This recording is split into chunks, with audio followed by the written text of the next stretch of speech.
What's up, docs? I'm the Pillbug, and welcome back to Pesterquest. My earphones are broken, so I have to use my Bluetooth earbuds. So this is going to be a bit of an awkward recording because I use the shit out of these things, and I'm actually kind of worried that they might go dead during the recording session. But you know what? Fuck it. Let's do it. We're moving on to Jade's story now. Which means we're going to be in a remote island owned by a billionaire father who, for some reason, despite owning millions of ways to do power, uses a fuck it. This joke derailed before it even started. It's been days and your stomach still hasn't recovered from Olive Garden, but you can't spend forever moping around. There are friends to make, damn it! Well, just one left in this set. Definitely not 12 more and counting. Her name is Jade Harley, and though all three of your new pals consider themselves good friends with her, they know strikingly little about her life. The most you've gleaned is that she lives on a mysterious island in the middle of the Pacific Ocean with her grandfather and some uncommon breed of dog. A fucking demon. The communication with her has been limited to internet messages and packages sent to a P.O. box in some podunk town called Haunswich. Time swap references! John said he would message her and see if she could provide an address, but you don't want to wait. Throwing yourself headlong into friendship has always worked for you. Has it?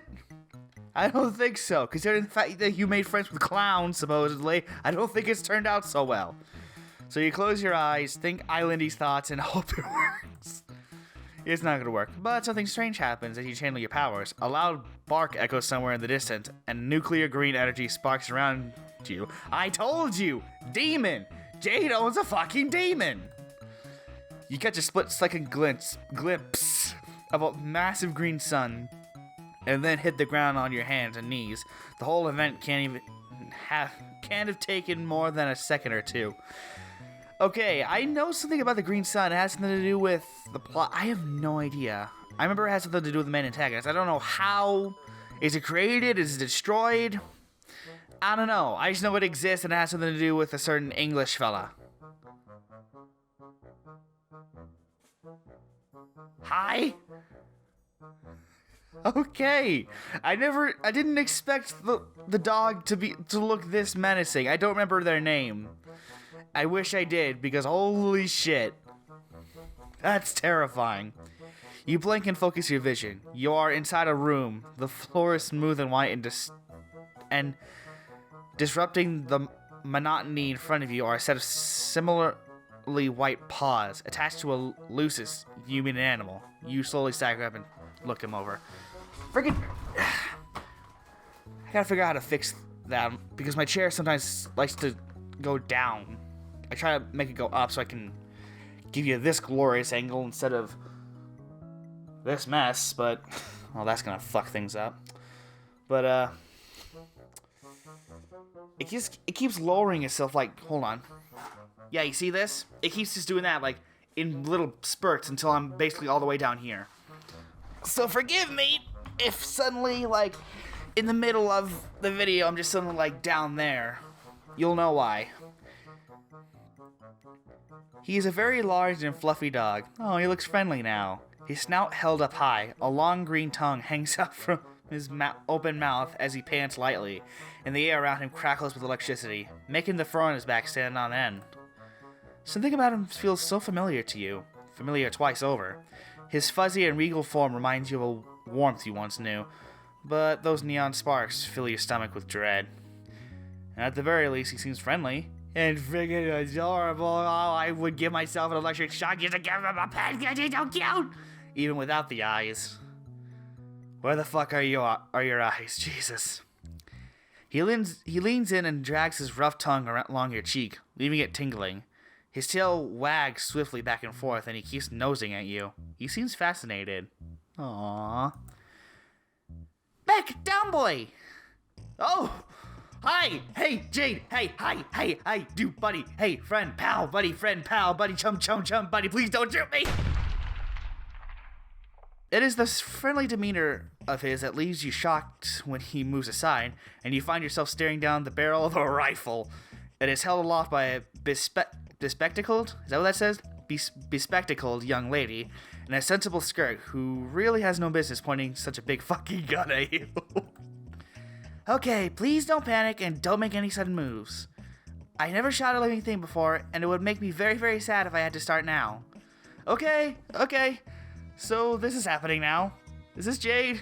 She doesn't sound like Jade, based on what John told you. She looks more like a Gigi? Anyway, or maybe a Lynn. I don't know what that says. Is it Gigi? Gigi?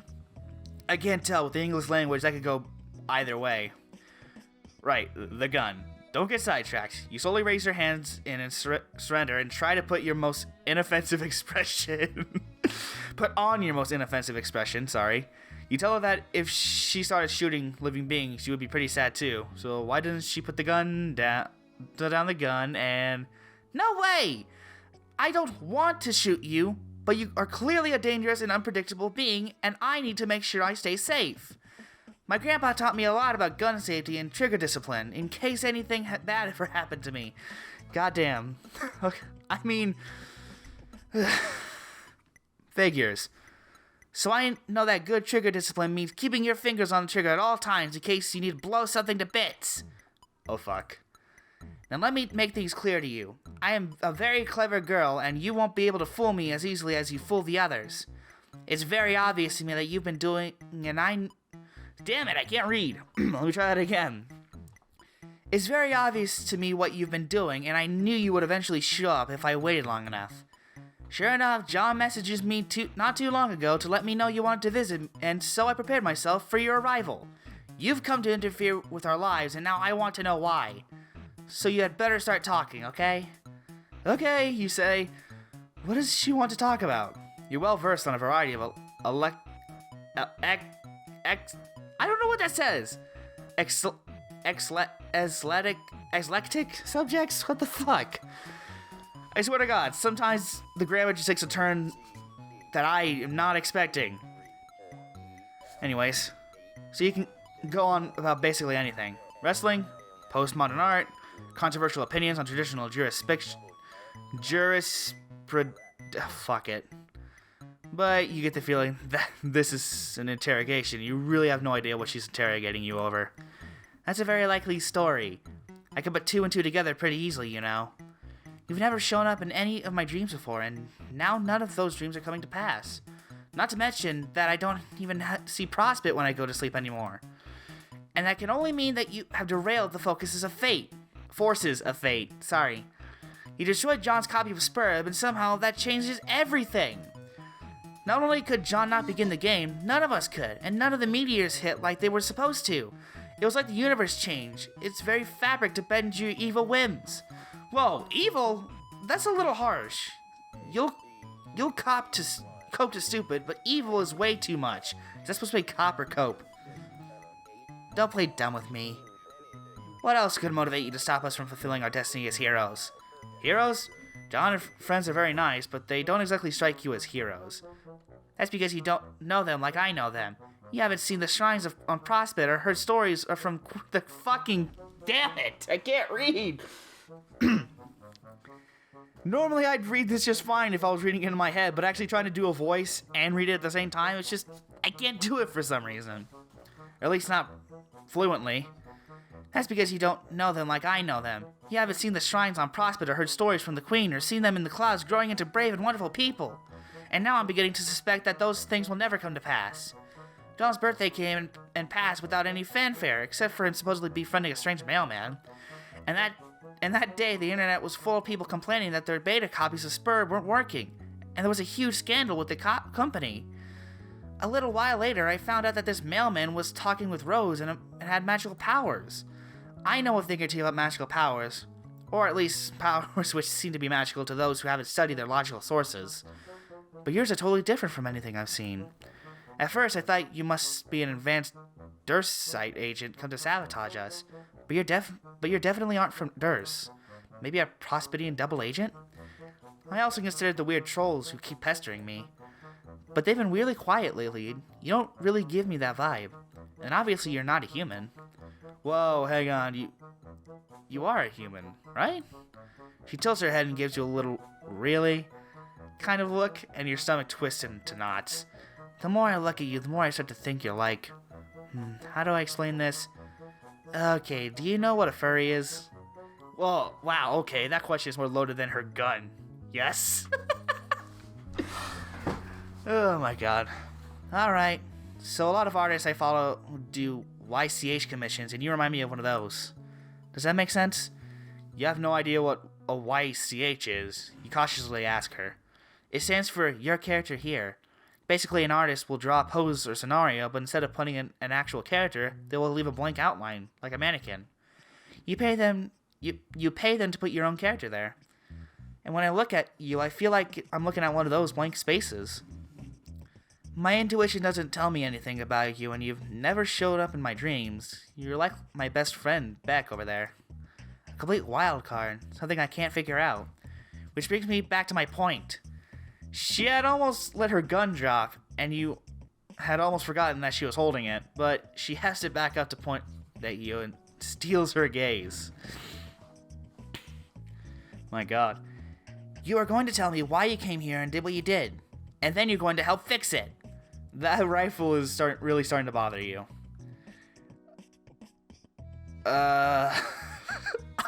Okay. Yet another situation where I have to save. I swear I always almost click game when I mean to close menu. Stay calm and explain yourself. Alright, pretty much everyone except John has called you on your bullshit thus far. So you may as well give her the full confession. You absolutely did change the course of reality, but it was the result of a genuine fuck-up, not ill intent. It's a kind of a long story, but you relate it as best as you can. Your strange lack of memory and encounter with a bizarre and magical artifact, the way you blundered into John's life and destroyed his mail as a result of your highly relatable social anxiety. The girl listens intently as you explain what brought you here, and then you offer an apology. You think that you've irreversibly altered the very fabric that threads her cosmos together. There's probably no way of putting things back like they were and letting this lady go on her golden dream quest or whatever she was blathering about while you were distracted by her very deadly gun. Okay. You sound very sincere and I'd like to believe you. So I'll take you at your word for it now. Damn it. So I'll take you at your word for it now. Whatever shenanigans you involve yourself in, I trust that you did not intend to cause any problems. Let's put all this ugly business behind us. Thank the Lord. Finally, the logical solution actually works. Finally!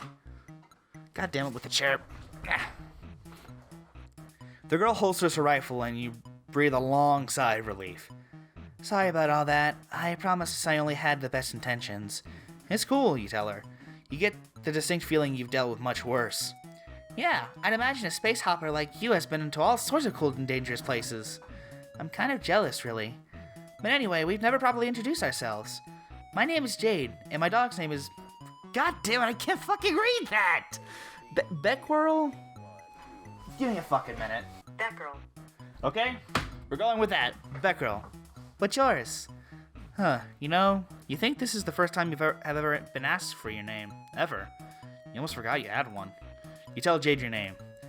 Huh, that's a very unique sounding name. I like it. You tell Jade that you like her name too, and she beams at you. What was her name? What was the name that he gave? Was it like, my name as a player? I don't get it. Thank you. I'm so glad my grandpa gave me this name. It's so pretty and fairly unique and just very likable. Anyways, why don't I show you around? I can give you a tour of the house and we can get to know each other a little better. Oh, that sounds great. You're an expert on taking tours of other people's houses, which makes sense since you don't exactly have your own house. Jade stares sadly at you. I'm very sorry to hear that. Oh, the little emoji. That's a precious touch. No, it's cool. You have magic powers, so the trade-off is probably pretty fair. Right. Well, this is, of course, my room. And as you can see, I have a ton of pretty posters. This is my favorite. It was a gift from Dave, and I love it to pieces, even though it's honestly pretty dumb looking. But that's the point. I can't do a good girl's voice, I'm so sorry. She gestures to a poster of Dave's webcomic guys with animal attributes scribbled onto them. Most of the other posters also feature anthropomorphic fauna, drawn with significantly more finesse. Is that what that says? Finesse? Yeah, go with finesse. It all gives you a very furry vibe. Oh, god damn it, I forgot. Damn it. But not in a bad way, you clarify. Her lips twitch in irritation, and it occurs to you that people are probably constantly either clowning on her for liking furry stuff or reassuring her that they aren't about to clown on her for liking furry stuff. It's not furry stuff! Don't get yourself killed! Well, I don't actually dress up in suits or any of that nonsense. But I really love animals, and I think it's fun to imagine what it would be like to be one.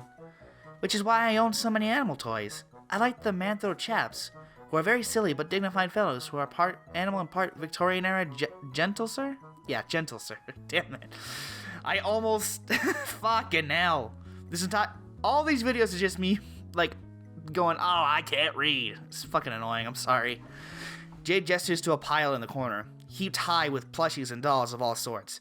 Many of them look like man/animal abominations with curly mustaches, and others feature bright and puffy squid-like creatures.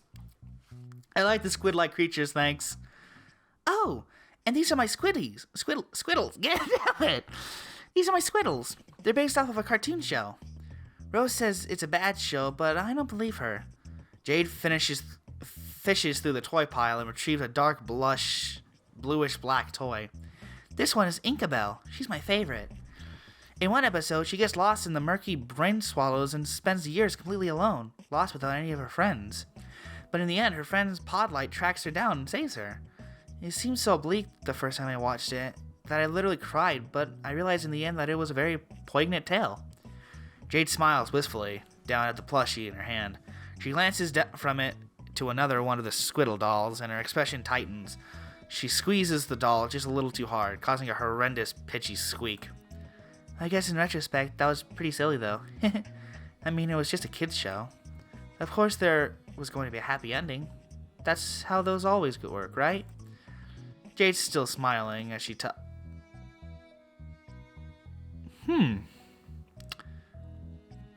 Okay, I'm just gonna ignore that I saw something black in my peripheral.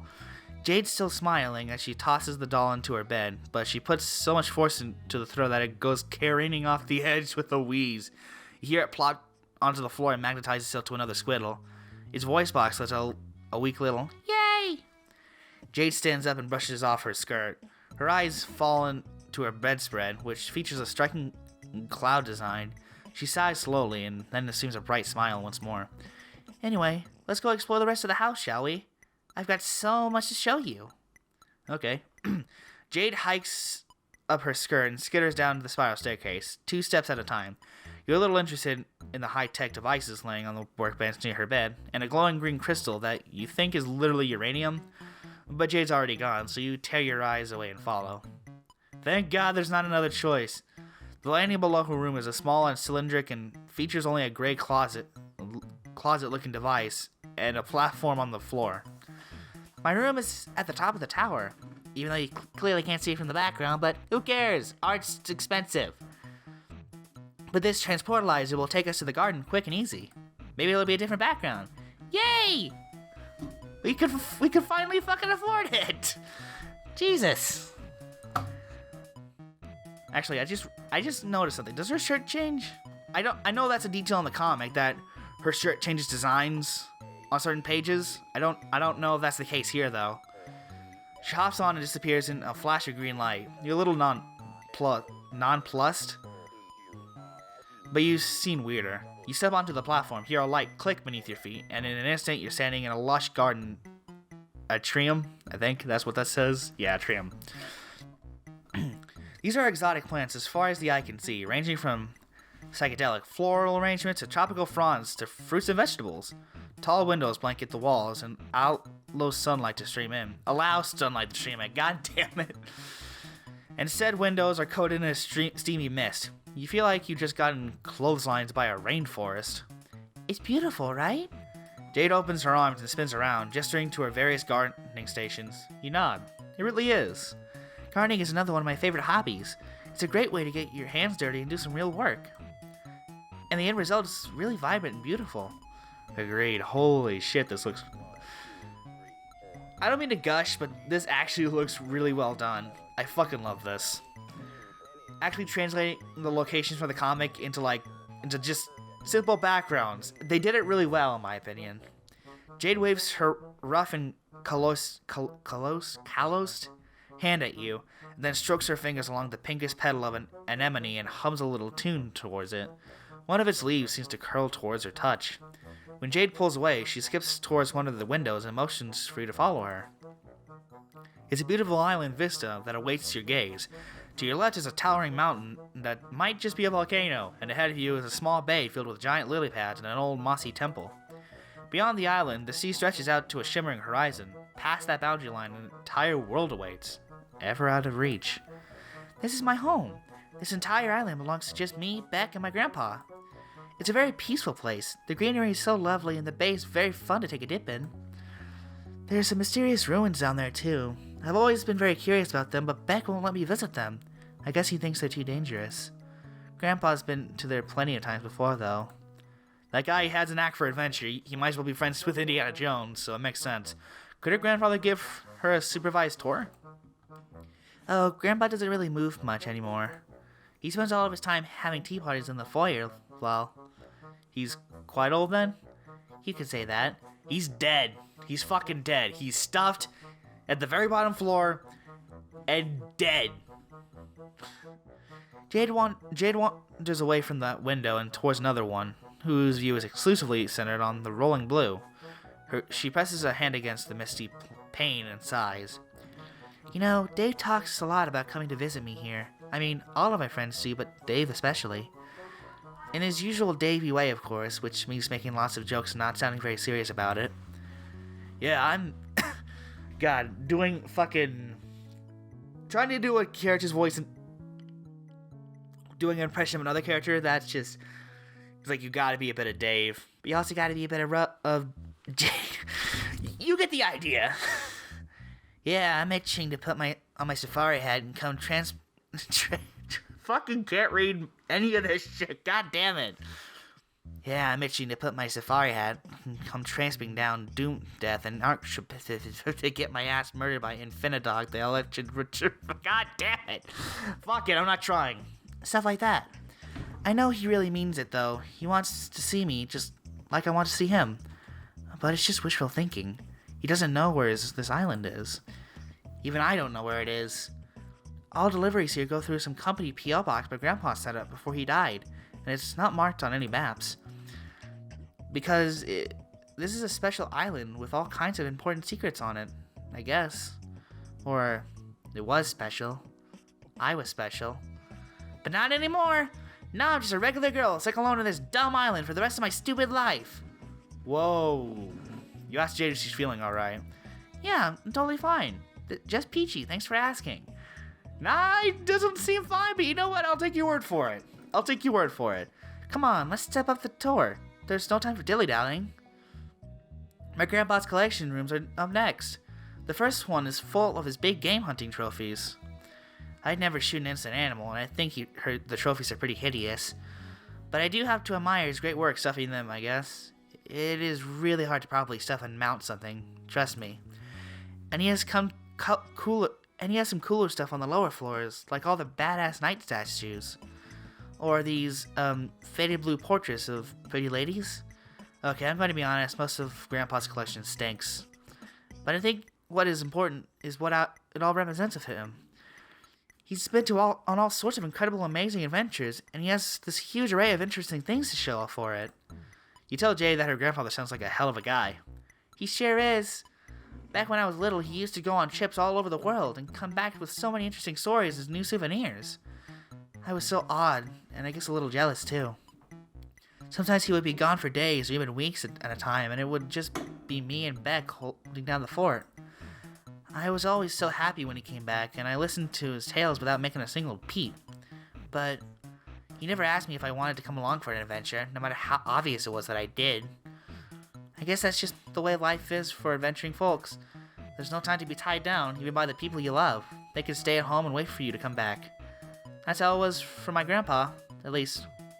What about you? You're an adventurer too. You visit all my friends and you've surely been to other awesome spots around the globe. So I bet you've left someone waiting for you too, haven't you? Oh, hi. A little bit of space, please. Frost floods your veins and nestles into your heart with a burning chill for a reason that you don't quite understand. Jade tilts her head and bores into you with wide, curious eyes. One of her hands is balled up into a fist, and both of them are trembling as she watches you. Geez, you're gonna have to coach another kid through parental issues, aren't you? You swallow down your sudden anxiety, force a smile, and remind Jade that you're suffering amnesia. Oh, right. Well, it's just the feeling I get, you know? I have a great intuition. When she smiles, the corner of her mouth twitches. It's now or never. Would she like to talk? I said I'm fine. There's nothing to talk about. Unless you want to talk about, some of these flowers. Isn't this one such a lovely yellow? Surely there's nothing wrong with a good old feeling jam, right? Jade's an expressive, empathetic girl. Feelings jams should be her thing. You think that, but she's still steady-fast ignoring you. Hey, how about this orange with a goofy face on it? Why don't we boggle at it for a while? I never got these vibes from the comic. I only got these vibes from Joey in Hive Swap. Never have I got them from Jade. What did I miss while reading? Jesus. Jade, something's wrong. You need to talk this out. That's what you do. You're a talker. So why don't you two and... Oh my god, just shut up. Please just shut your stupid fucking mouth. Of course something is wrong. Something is you.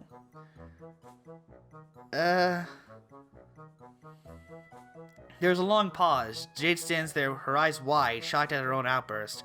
She wipes a tear from her cheek, takes a shaky gulp, and then sprints back up the stairs. Oh, F didn't work.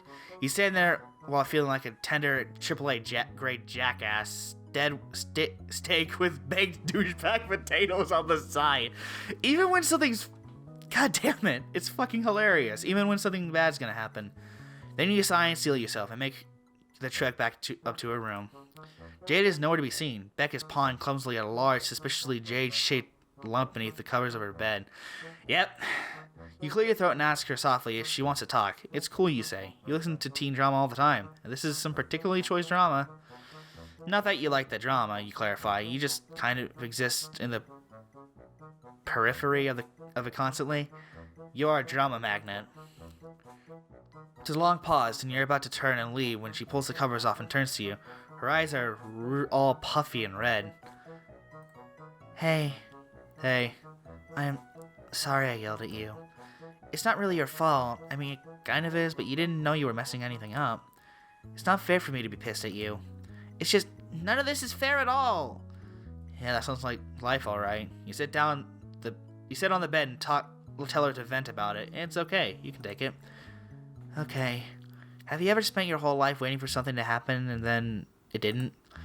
When your memory is pretty fuzzy right now, so you can't say you have, but you think you understand a similar sense of yearning. Good God, have you yearned? Yearning is a good word for it, yeah. Let me try to explain. When I went to sleep, I would see the beautiful golden kingdom called Prospect and hang out with the people there. I'd wake up with these really fuzzy, half-remembered feelings of happiness and visions of the future swirling around in my head. It was nice. It was a good life.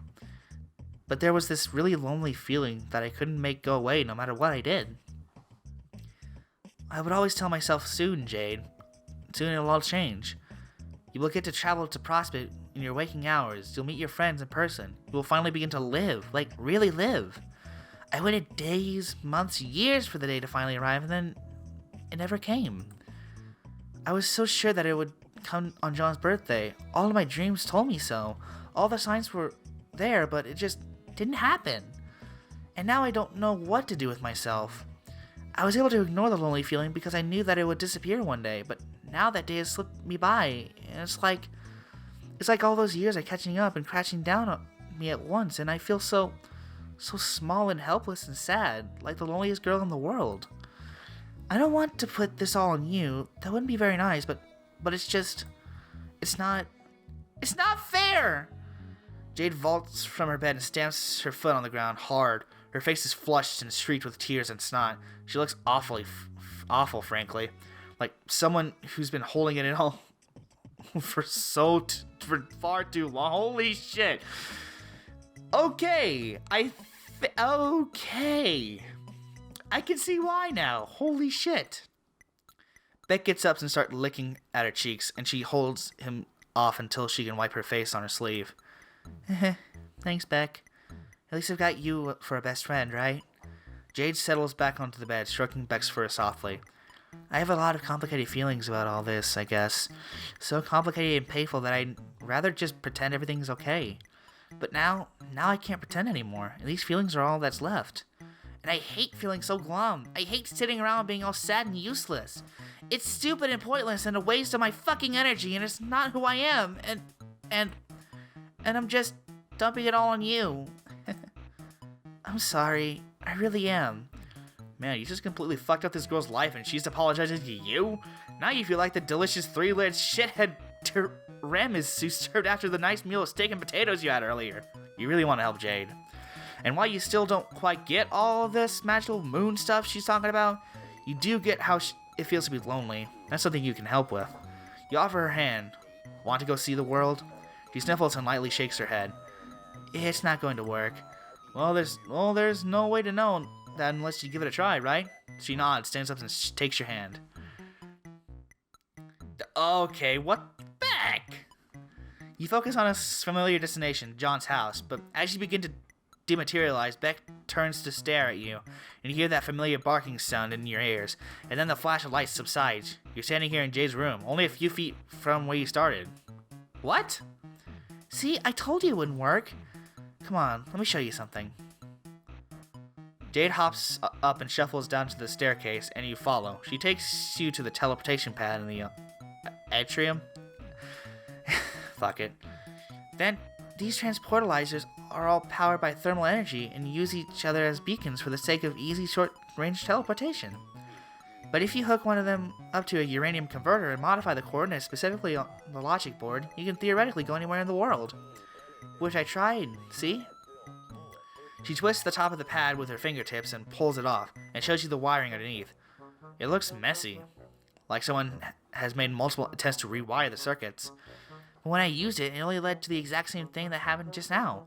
Beck used his powers to prevent me from leaving this island.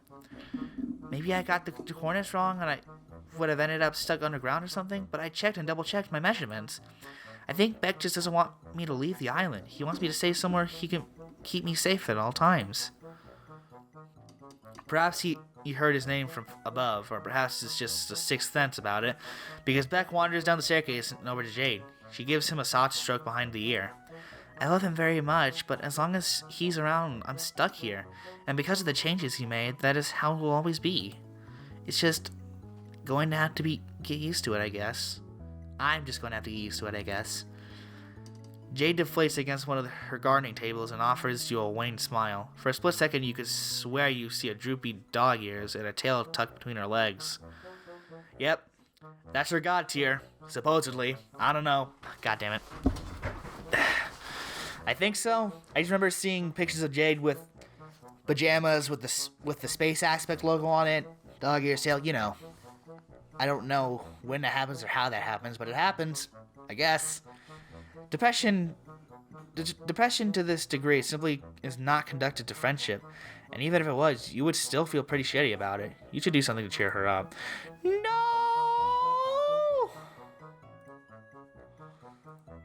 Oh my god. I don't want to fuck this up already. Come on! Challenge Beck for superiority or explore. What would each of those things do? I don't know. Explore, does that mean like explore with Jade around the island? I don't know. Challenge Beck for superiority. I'm pretty sure that would cause me to either get chewed up or cause Jade to hate me for trying to challenge her dog. Her only family she's had for several damn years. I don't fucking know. Which one would be the better option? There's no good option in this case, from what I'm seeing.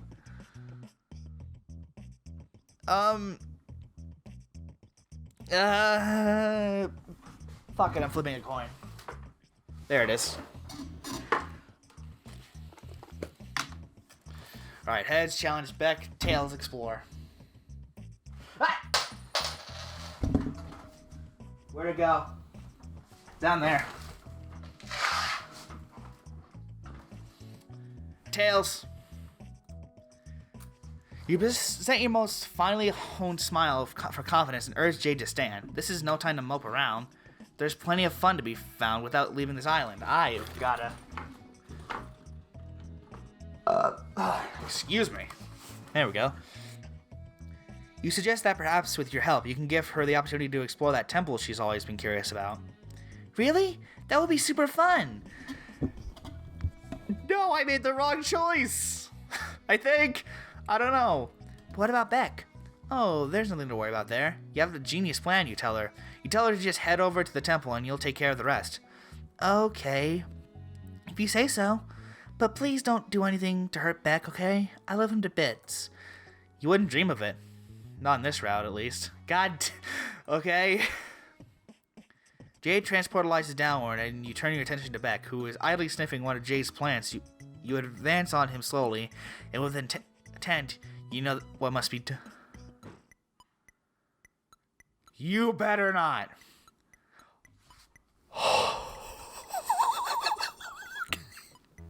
I was about to fucking say.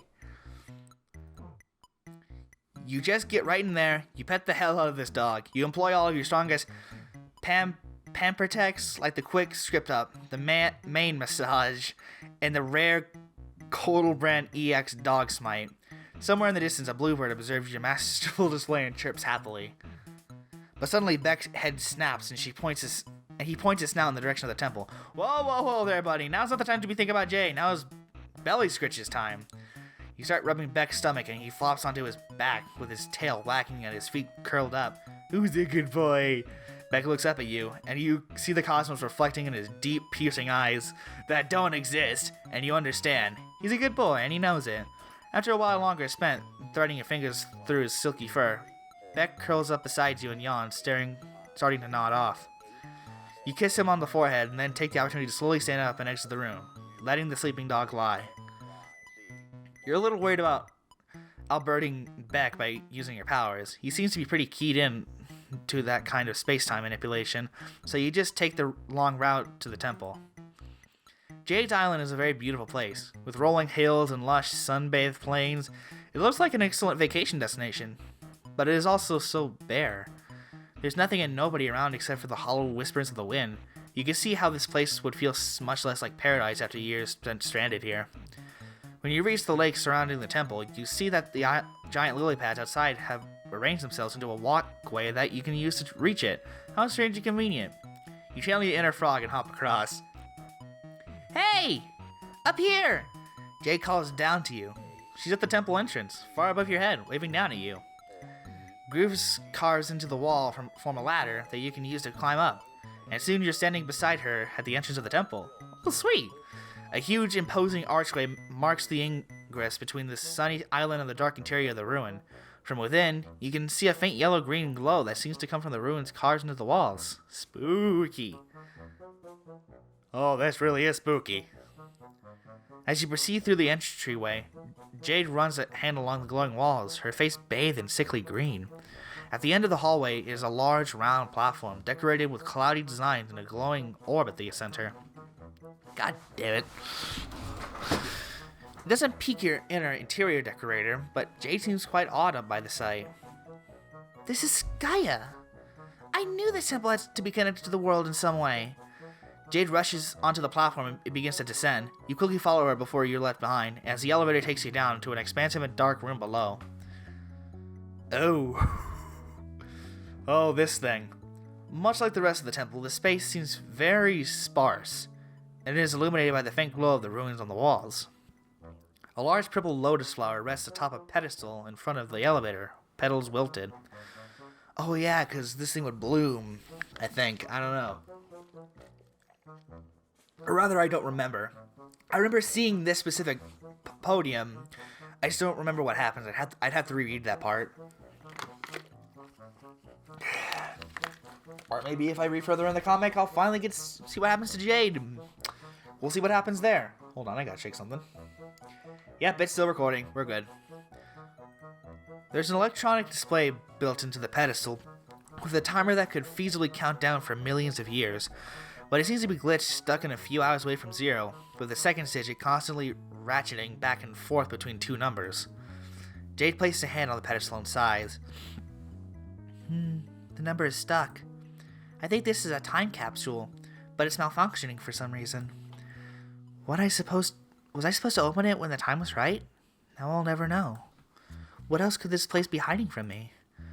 As if on cue, the elevator platform shudders and begins to rise behind you. As the platform ascends, it becomes clear that there is a pit beneath it, which is basically video game logic 101. Jade looks down into it, and you follow suit and see... transportalizers? There's two of them, one a deep purple and the other a brilliant gold. Jade leaps down into the pit, which is a pretty brave maneuver because it's deep as hell and real life still has fall damage. She grunts and sinks her knees to her knees from the impact, but quickly recovers and rushes over to the gold transportalizer. She examines it for a moment and then clambers on with a soft click. The pressure plays depressed and the device surges to life. She disappears into the bright flash of light. Well, shit, you better follow her. You hop down and step onto the transportalizer and the same flash of light consumes your body. Holy shit, it's Prospect! Which means the other is Durst. That is fucking cool. You feel something like wind wiping at your molecules and dematerialized, and then reassembled into a new location, a glimmering golden palace. Wow, this place is way too fucking bright. Someone needs to crank the saturation down pronto. I don't believe it. Jade is looking around with wide eyes that reflect your golden surroundings. This is it! This is Prospect, the planet I visited in my dreams. I didn't think it was possible to get here like this. What does it mean? Why am I allowed here right now? I should go talk to the Queen. And with that, she's off, sprinting down the halls with a renewed sense of vigor. You scramble to keep up with her, threading your way through crowds of confused white-shelled folks in fancy outfits. That kind of remind you of yourself, but with chitinous bodies. I don't know what that says. You sidestep a lady carrying a paint can and shuffle down a lengthy golden staircase adorned with regal golden spikes, and you can only barely keep your eyes on Jade's long black hair as it wishes behind her. When you finally catch up, she's in the middle of an argument with two burly fellows in white suits. She stamps her foot at them, but they are undeterred, blocking her passage further. Eventually, Jade wheels around to look at you. She tries to soften her expression for your sake, but her face is still sour. The guards won't let me in to see the Queen. Apparently, she's really busy with something. They told me I'm not supposed to be here and that I have to leave right away. This is total bull. I'm a princess. I swear some of these idiots can't even recognize me without the pretty golden dress. I guess I'm not getting any answers here either. Let's just get out of here. And she's off again, this time striding forward with her fists curled and her jaw set. You glance back at the guards, whose furrowed brows strike you more as worry than ire, and then follow Jade back. You're almost to the exit when you see it, a dark figure silhouetted against sky as brilliant blue. There's a humanoid in shape with two leathery wings outstretched in inky black, tendrils trailing behind. Is that who I think it is? Crimson force crackles in their wake, and they swoop down the city like birds of prey. Something about them gives you a major case of heebie-jeebies. You do a nervous little half-jog back to the transportalizer and get the hell out of Dodge. The devil feels oppressively dark compared to the blinding bright of Prospect. You spend a while blinking as your eyes readjust. Oh, the transportalizer you just use flares up red and then cracks. That's probably not a good sign, is it? You do what you do best, ignore and climb up to the pit. Oh, thank God you're alright. Jade is standing beside the Lotus contraption, running her hand along one of the pedals with her face set. What does all of this mean? What's this here all along? Has my grandpa been to Prospect before? If I can go there, then it must still exist. The game must still exist, but how? None of it makes any sense. I need to think about this. You follow Jade slowly back to her house as she mumbles to herself, brows furrowed. You can barely catch what she's saying, but she's clearly thinking hard. The clouds have never been wrong before. Is it too early? Was this meant to happen? Once you reach the atrium, Jade lets out a sharp breath and nods her head slowly. Resolute, she turns to you. Alright, I think I understand. I know what's going on now. Great, you offer your most winning smile. What's the sitch? Well, the truth is, I was always being very immature about the ideas of being a hero and having a destiny. Life isn't like in kids' cartoons after all. Heroism isn't all rainbows and sunshine, and it's childish to think that everyone gets a happy ending. That kind of storybook stuff just doesn't really exist. To be a real hero, you have to be prepared to suffer horribly. It makes sense when you think about it. If everything came easy, there wouldn't actually be any heroic... God damn it. If everything came easy, there wouldn't actually be anything heroic about it. Why else would my grandpa have put me on this island? Why else would Beck want to keep me safe here even now that everything's changed? It's because it's my destiny. I have to prove that I'm willing to suffer and willing to sacrifice. That has to be it. This can't all have been for nothing, right? That's not the way the world works. Everything has a purpose, even if it's not clear at first. Seeing Prospect in the flesh reminds me of that. My purpose is to do what I've always done, what my grandpa and Beck have helped me prepare for. I know I'll be really lonely, but in the end, it means that everything will continue to play out as the way it's meant to. It's a very noble job, and I've got to be the one to do it. You're at a loss for words. This really doesn't feel like the right takeaway from all this, but you don't know jack about Spurb or Destiny or any of that nonsense. Technically you do, but you have amnesia. So who are you to say otherwise? So thank you for helping me visit Prospect.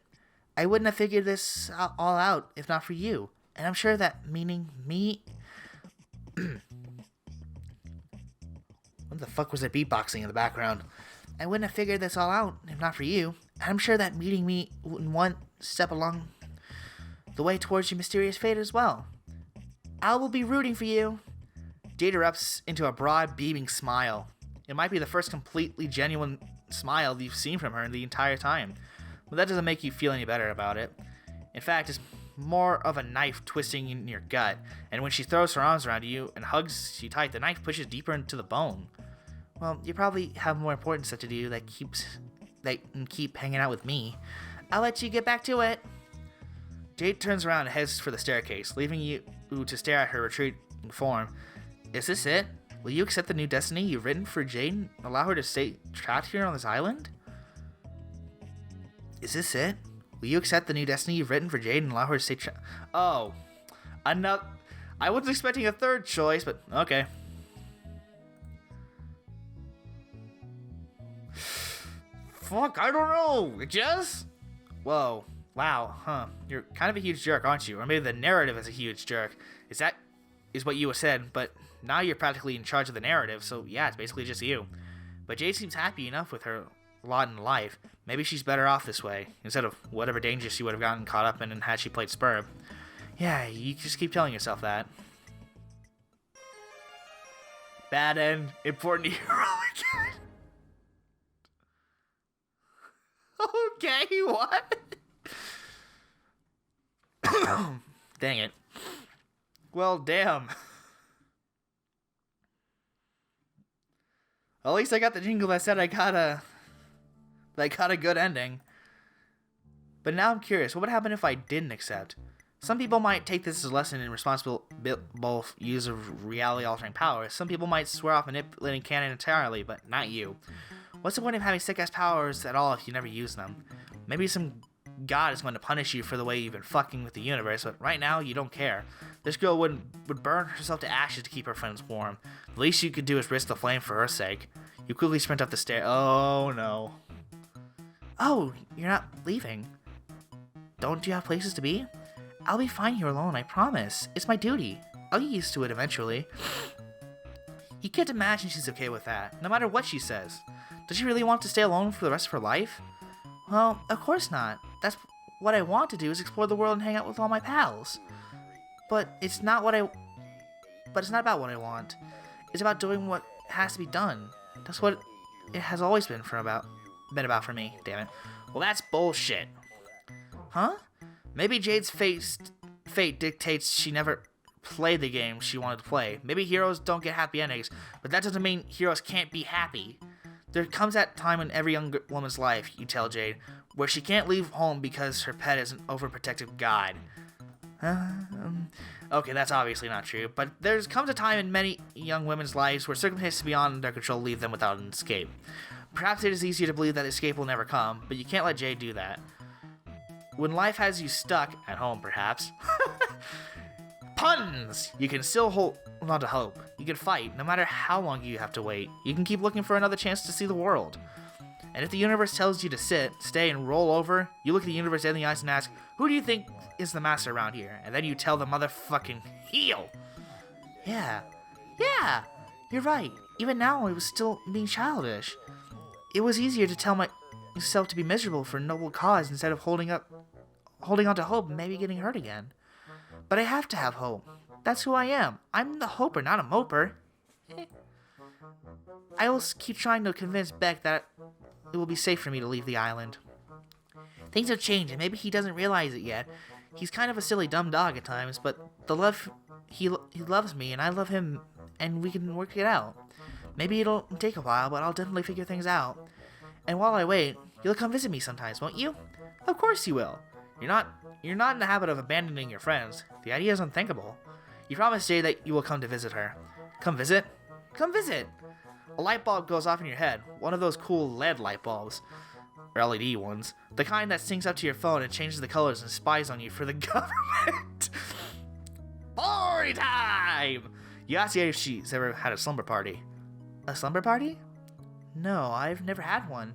It sounds exciting, but is it really a party if there's just two people and a dog? That sounds more like a mild summer hangout. Don't worry about it, you tell her.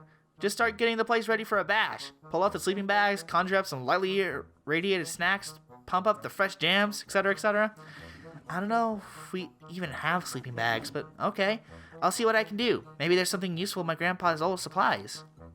You shoot her a confident salute, and then dissolve into the ether of cannon. Alright, Egbert, up and at 'em. It's party time. Holy shit. Wait, what? Okay. What the hell's going on? Am I... John yelps and doubles out of his chair, crashing to the ground with an undignified heap. It looks like he was in the middle of debugging some code on his computer when you interrupted him. He distangles his limbs and stands up with a groan. Okay, magical mailman, we need to get some things straight. Your powers are extremely cool, but using them like this is kind of lame. Jump scares rank very low on the prank scale. They don't take any effort, they're just sort of mean and annoying. You apologize for scaring John. You're just in a very excited mood right now, because it's time for a motherfucking slumber party! Oh, cool. I've never been to a slumber party before. I just slipped back to a Jade voice, damn it. Who is it with? You grin. Don't you already know who with, John? The American Association of the Mailmen? You give him a blank stare. Oh, right. Probably my other friends. That one should have been obvious. There you go, John. You tell him to pack up whatever supplies he thinks he should bring, and then get ready for another whirlwind ride through space-time. I don't know, I should probably do the responsible thing and let my dad know I'm going on a trip, even if I will be back soon. Okay, that's fine, you tell him. But don't take too much time. This route's already getting pretty long. Okay. Cool, okay. What should I bring? Oh, I need to grab some movies, definitely. Dave will be there, right? I should bring some McConaughey movies, so he realizes that I was right all along about Matthew Sterling's acting. Oh, and of course some snacks. This is a great time for me to unload all the excess birthday cakes my dad made me. Seriously, there are hundreds of them in the fridge. It is highly ridiculous. You wait patiently in John's room as he goes downstairs to fetch his bounty of cakes, talk to his dad, and do all of his other preparations. It takes forever. You're not really sure what he's doing down there. You think he might be walking around, examining all the objects in his home in great detail and solving a bunch of puzzles? Come on, John. That's not the right genre of gang. Get your shit together. Okay, ready? Alright, step 2 is to get Rose. You take John's hand and zap the two of you into Rose Mansion. John spends a while goggling at the giant statue of Sazir Pandalur. I forgot that was the name of the statue in the middle of the room. Then you ascend the staircase towards Rose's room and knock on the door. Her voice comes from within, slightly muffled. You're home early. I've been hearing strange noises from the neighboring lab of late. Have you... Rose opens the door and freezes. John? Her eyes widen and she slowly steps backwards, which John takes as an invitation to stride into her room. Her cheeks darken and she scans the room, eyes flickering from mess to mess. Surprise, Rose! We are here to steal you away like the owl who kidnapped Harry Potter. That's not... She sighs and turns to you. Care to explain the sudden intrusion? It is normally considered polite to call ahead, especially when one is possessed of reality-bending powers. Oh, don't be melodramatic. There's probably nothing too embarrassing in this room. John, don't go looking, dude! Ah, fuck it. John furrows his brow and he glances around the room, eyes sweeping over the walls. He eventually settles on some pictures that have been hung. I mean, look at these great drawings. Did you do those? That is so cool. I didn't know you drew stuff. Rose gives him the smile of a girl whose soul has just shriveled into a blackened husk. Again, an explanation would be nice. You explain that you've come to collect Jade's friends for a slumber party. I see.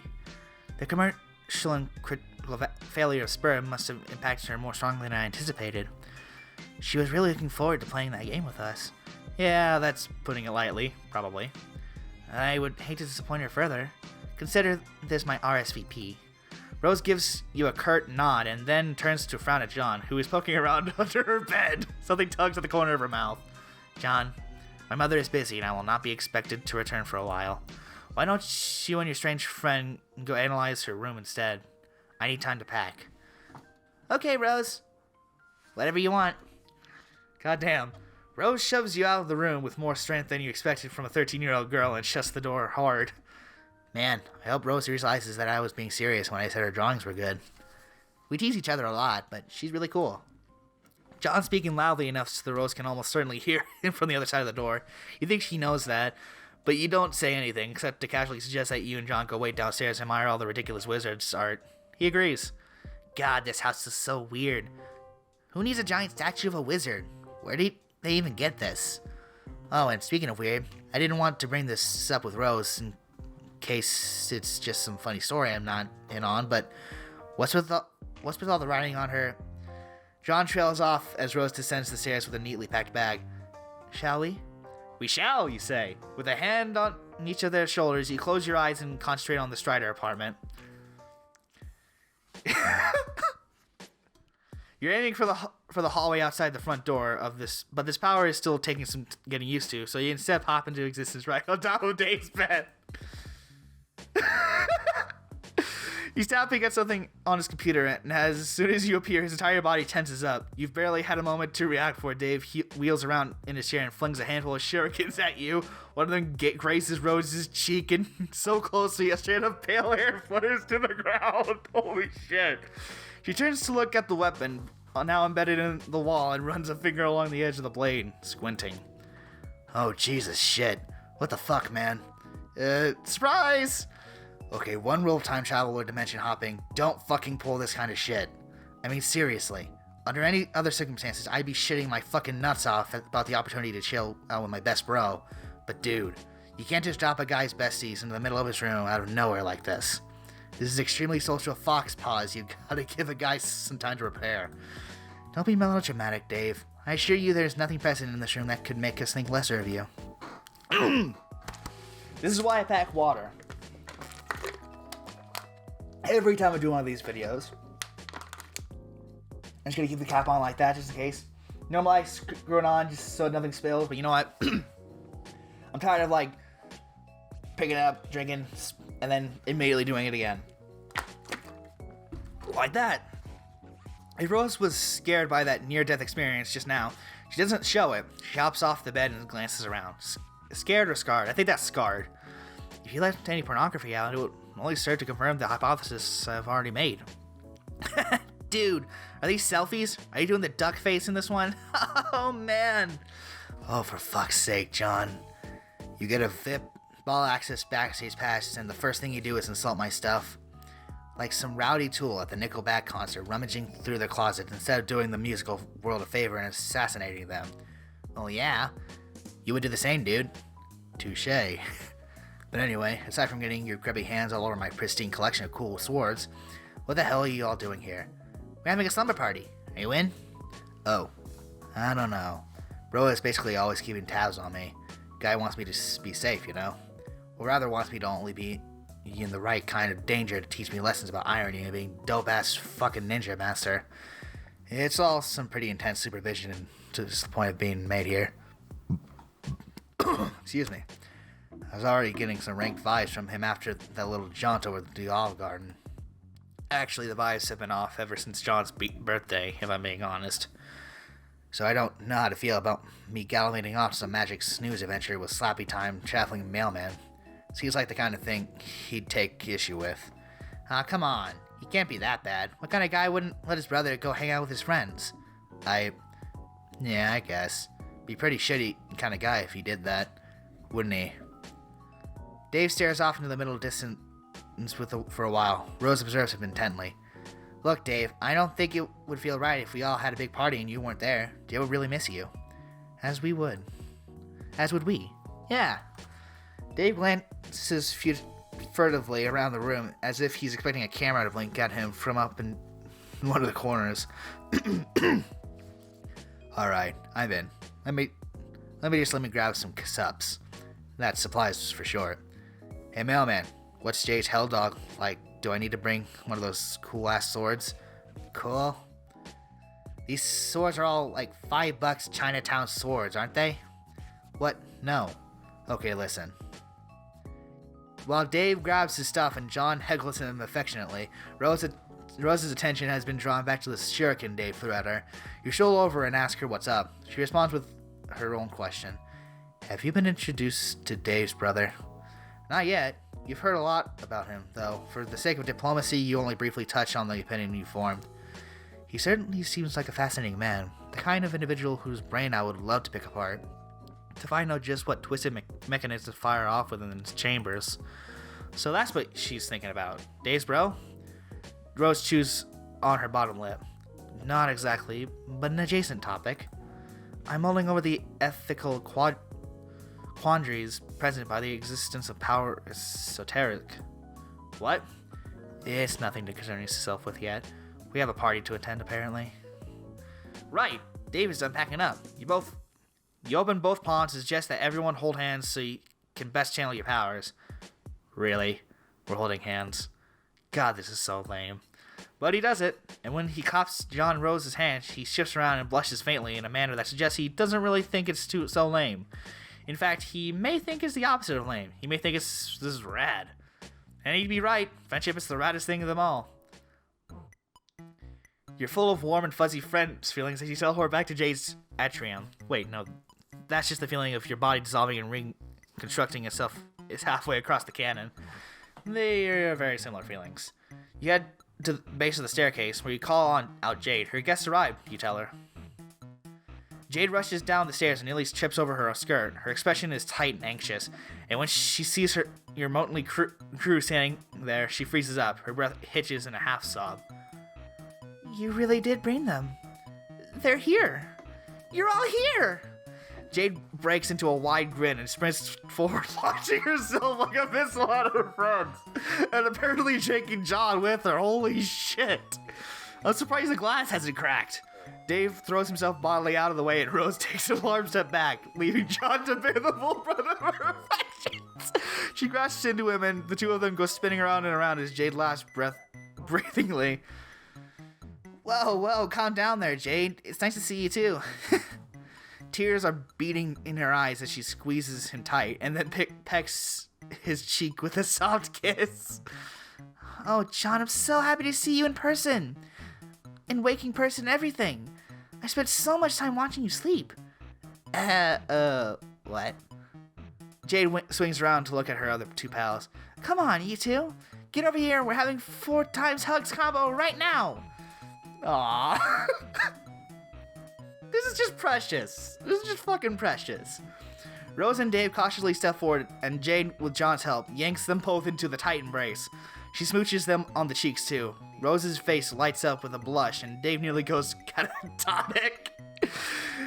When Jade pulls back, she's clutching John's hand and tugging so hard she might pull the damn thing off. Holy shit. Come on. Everyone, let's go upstairs. I found a bunch of military-grade sleeping bags and Grandpa's old adventure gear and set them all up in my room. We could play with all my toys and jam out some music and stay up all night chatting with each other and oh my god, you're all here, this is really happening! Jade's next laugh verges on hysterical, and she's got tears streaking down her cheeks. Dave looks a little perturbed. Holy shit. Wow. It's cool, Jade. No need to get so like this. Kinda fucks me up seeing you cry. Not that I'm trying to make this all about me. Dave, you're doing a horrible job of comforting her. Jade, come here. I shall hold you in my arms. Oh, this is so precious! This is just oh my god, this is so I love it! I love it! Rose walks over to Jade, extends her thumbs, and swipes them down Jade's teary cheeks in a stiff, mechanical motion. Then she wraps her arms around Jade in an embrace that would generously be called a hug, but looks more like the precursor to an alien medical examination. John boggles at the display. Oh my god, fucking spit everywhere. None of you whack jobs know how to do this. Oh my god. Come here, Jade. Aw, thank you, John. Now come on, everyone, let's go. And so the party begins. Tales told, movies watched, and fun had aplenty. So many shenanigans happened. So many. Perhaps someday you will recount them all in detail. Let me check how long I've been recording for. An hour! I'll get to the other endings on my own time. But you know what?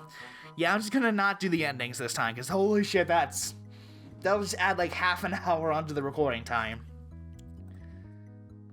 Before you know it, the energy into the room has fled alongside the sunlight. The moon and stars cast their pale gaze upon the four supine friends, bundled up in sleeping bags and caught midway between slumber and wakefulness.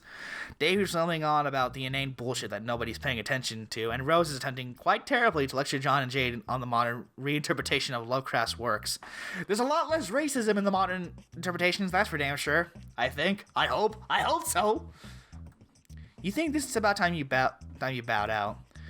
It's not that you haven't enjoyed chumming it up with these kids, but you feel kind of weird sticking around overnight. You can come back later. Besides, you got places to go and sights to see. There's an entire golden moon out there full of potential friends that you knew nothing about before today. The universe beckons, and you are powerless to refuse. You give Beck a little nod, like, hey, take care of these kids. Beck doesn't nod back because he's a dog, but you like to think he understands. As you quietly slip down the staircase and out of sight, you spare one last glance at the group and find a sigh escaping your lips. Everything that's happened here feels almost too good to be true. Can it last? Can this brazen wish fulfillment go unpunished? You find that hard to imagine. There's something fated touch about these kids. You can feel it in your bones. As surely as the wind whispers through the trees or the stars dance through the space, as surely as the turning clocks will call the sunlight back again, these kids will never be free of this bullshit that hounds them. But right here, right now, they're all at peace. They have shared this one perfect moment together, and perhaps in the future they will come more betwixt the chaos. And maybe that's enough. That's the victory I like to see. Yes! Holy shit. That was one of the most wholesome things I have ever seen. I loved that. Oh my god. That was so cool. Oh my god. Look at this. This is just precious. This is so cool. Oh crap, I accidentally clicked out of the game. Oh my god, that was awesome. I almost don't want to see the other endings. I kind of can't because I have an hour of recording and I really don't want to make any more space in my, I don't want to take up any more space on my PC, but you know what? It's fine. But still, I feel like that was a really perfect way to end off the story. I adored that. Not the entire story of the game, but I mean the story of the four main kids. Because holy shit, that was so wholesome. I loved that. I did not expect that. And I'm so glad I got to see it. What else can I say? I loved it. My god. Okay, I'm just gonna end it off here before I start gushing, because my god. I'm geeking out right now. Thank you guys so much for watching this episode. If you liked it, hit that like button down below, and I'll see you in the next episode of whatever the heck I make. Ciao!